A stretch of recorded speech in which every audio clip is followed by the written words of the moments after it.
In America, some stores do not close with a bang. They fade quietly, one empty rack at a time.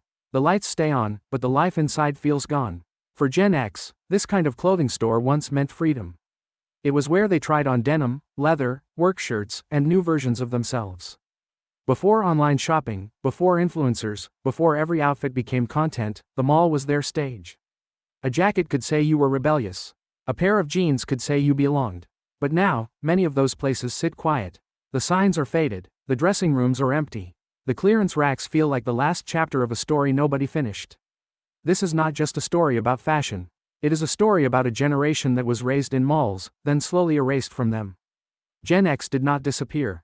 America just stopped building stores that knew how to see them.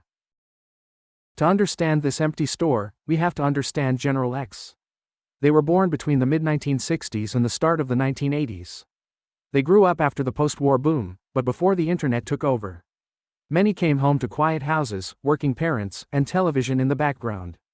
They learned independence early, and they learned style in public. Clothes were not just fabric. They were signals. A flannel shirt could point to music, attitude, and distance from the mainstream. A leather jacket could make a shy kid feel untouchable for one afternoon. A work shirt could make adulthood feel possible. Gen X did not scroll through outfits. They walked through stores. They touched denim, checked price tags, waited outside fitting rooms, and searched for themselves in mirrors. The clothing store was part classroom, part stage, and part escape. So when those stores disappear, something deeper disappears with them. A generation loses one of the places where it first learned who it could become. Before social media, Gen X had them all. It was where people watched each other, judged each other, and copied each other. Every store window was like a feed. Every outfit was a status update. You did not post who you were. You wore it. A band shirt could start a friendship. A pair of boots could make someone look fearless. A faded denim jacket could carry years of stories. On Friday nights, the clothing store became a meeting place. Friends wandered between racks, pretending to shop, but really looking for belonging. They learned what was cool from mirrors, music, strangers, and each other.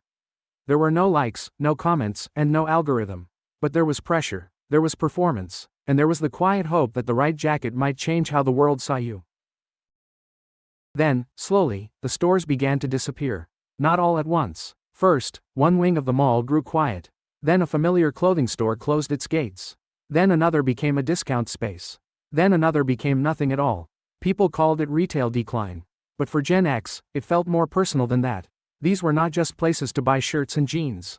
They were places connected to first jobs, first dates, school dances, interviews, divorces, and second chances. A clothing store could feel like a memory being packed away. Online shopping made buying easier. But it also made shopping lonelier. There was no hallway to wander. No mirror shared with a friend. No stranger wearing the jacket you secretly wanted.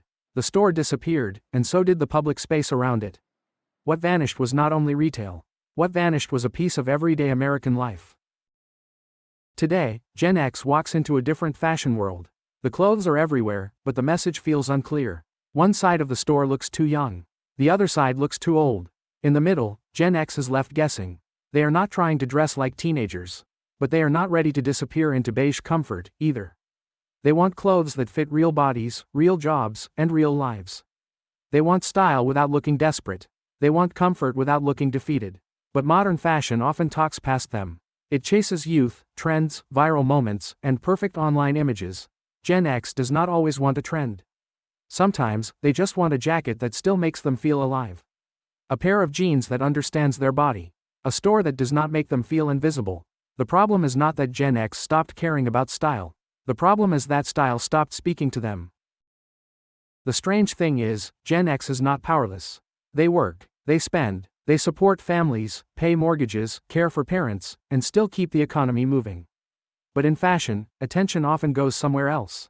Brands chase younger faces. Ads chase viral trends. Store windows chase the next big thing. Meanwhile, Gen X stands in the middle, holding the receipt.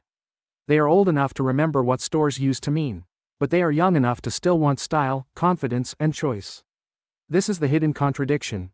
Gen X has influence, but not enough spotlight. They have buying power, but not enough imagination from brands. They are everywhere in real life. But in fashion's fantasy, they are almost missing. And that may be why the clothing store feels so empty now. So Gen X began looking somewhere else. Not always in shiny new stores.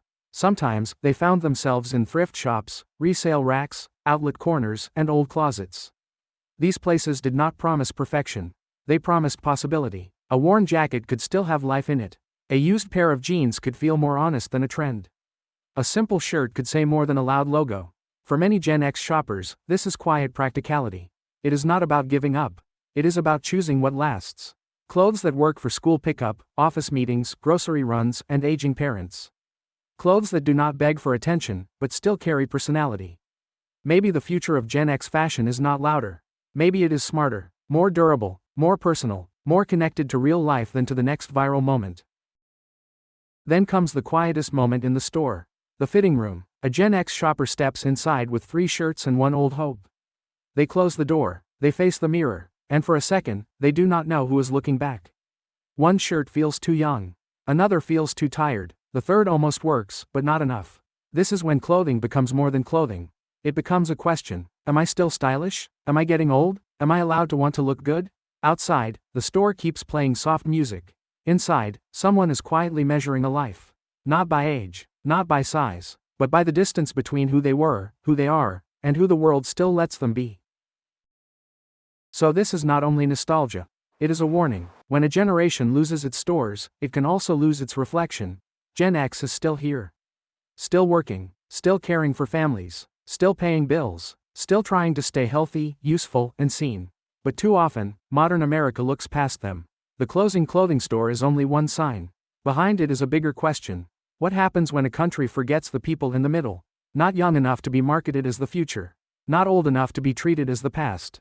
Just carrying the weight of the present. Maybe Gen X never disappeared. Maybe America simply stopped designing spaces for them. And maybe the empty clothing store is telling us something. A generation does not become invisible all at once. It fades, one closed door at a time.